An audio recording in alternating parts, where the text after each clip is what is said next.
غم کا لاحق ہونا، خوف کا لاحق ہونا بالکل نیچرل ہے، لیکن غم کے ہوتے ہوئے اپنے آپ کو پر امید رکھنا اور اپنا کام کرتے رہنا، یہ بہت اعلیٰ درجے کی کوالٹی۔ فہو کظیم، اور وہ غم کے گھونٹ پینے والا تھا، یعنی اپنے اندر ہی رکھنے والا تھا۔ قزم کا مطلب ہوتا ہے سانس روک لینا، سانس کی نالی۔ بعض اوقات ایسا تھا نا، انسان واقعی جیسے کچھ سوالو کر رہا ہوتا ہے۔ اچھا ایک بات ہے کہ جو ہمیں جملہ سکھایا گیا نا غم کے موقع پر، انا للہ و انا الیہ راجعون، یہ ان کی شریعت میں نہیں تھا۔ ہمیں کیا سکھایا گیا کہ غم ہو تو کیا کریں؟ ہائے افسوس نہ کہیں، بلکہ انا للہ و انا الیہ راجعون کہیں، تو اس پر انسان کا اجر محفوظ ہو جاتا ہے۔ اور ایک طویل عرصہ گزرنے کے بعد غم یاد آئے تو بھی اگر انا للہ دوبارہ پڑھے تو اتنا ہی اجر ملتا ہے جتنا پہلی دفعہ کے صبر پہ ملا تھا۔ قالوا تاللہ تفتأ تذکر یوسف، اب باپ پہ رحم آ گیا، کہا اللہ کی قسم تم تو ہمیشہ یوسف کو یاد ہی کرتے رہو گے، حتی تکون حردا، یہاں تک کہ تم بیمار ہو جاؤ۔ آپ نے تو اپنے آپ کو غم میں گھلا لیا ہے۔ حرض کہتے ہیں وہ چیز جو نکمی اور بیکار ہو جائے، آخری درجے کا لا علاج مرض۔ او تکون من الہالکین، یا ہو جائے ہلاک ہونے والوں میں سے۔ کب تک یہ سب چلے گا؟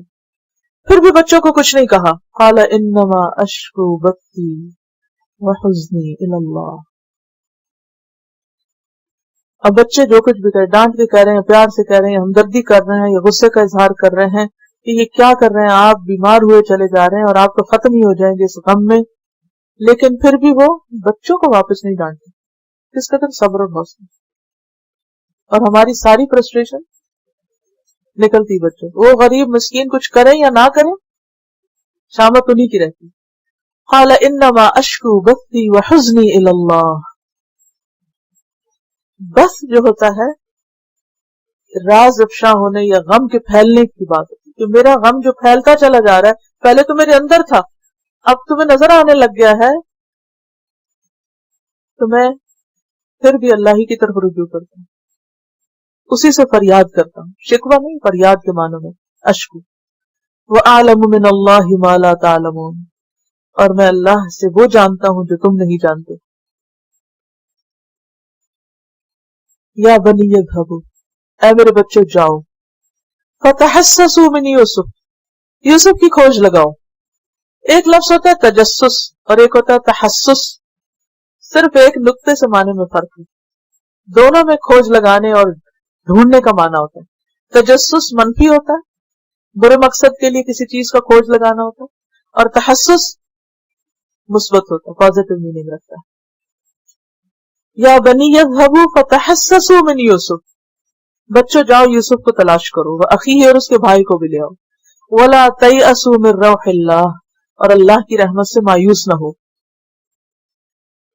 کس طرح غم کے باوجود آس لگائے ہوئے، اور یہ امید اور ہوپ ہوتی ہے جو انسان کو کھڑا رکھتی ہے۔ انہ لا ییأس من روح اللہ الا القوم الکافرون، کیونکہ بات یہ ہے کہ اللہ کی رحمت سے صرف کافر قوم ہی مایوس ہوتی۔ روح کا لفظ جو ہے رحمت، راحت، خوشی، سرور، تازگی، آسائش، ان سب معنوں میں استعمال ہوتا ہے۔ اللہ کی رحمت سے مایوس نہ ہو، کیونکہ اللہ کی رحمت سے صرف کافر ہی مایوس ہوتے ہیں، لہٰذا اپنا کام جاری رکھو، کوشش میں لگے رہو۔ تو ہمارے لیے بھی سبق یہی ہے کہ ہم حالات کچھ بھی ہوں مقابلہ کرتے رہیں، ہمت نہ ہاریں، نا امید نہ ہو، اور اللہ کا دامن تھامے رکھیں۔ چلیے تلاوت سنتے ہیں۔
الحمدللہ رب العالمین سبحانک اللہم و بحمدک نشہد ان لا الہ الا انت نستغفرک و نتوب الیک.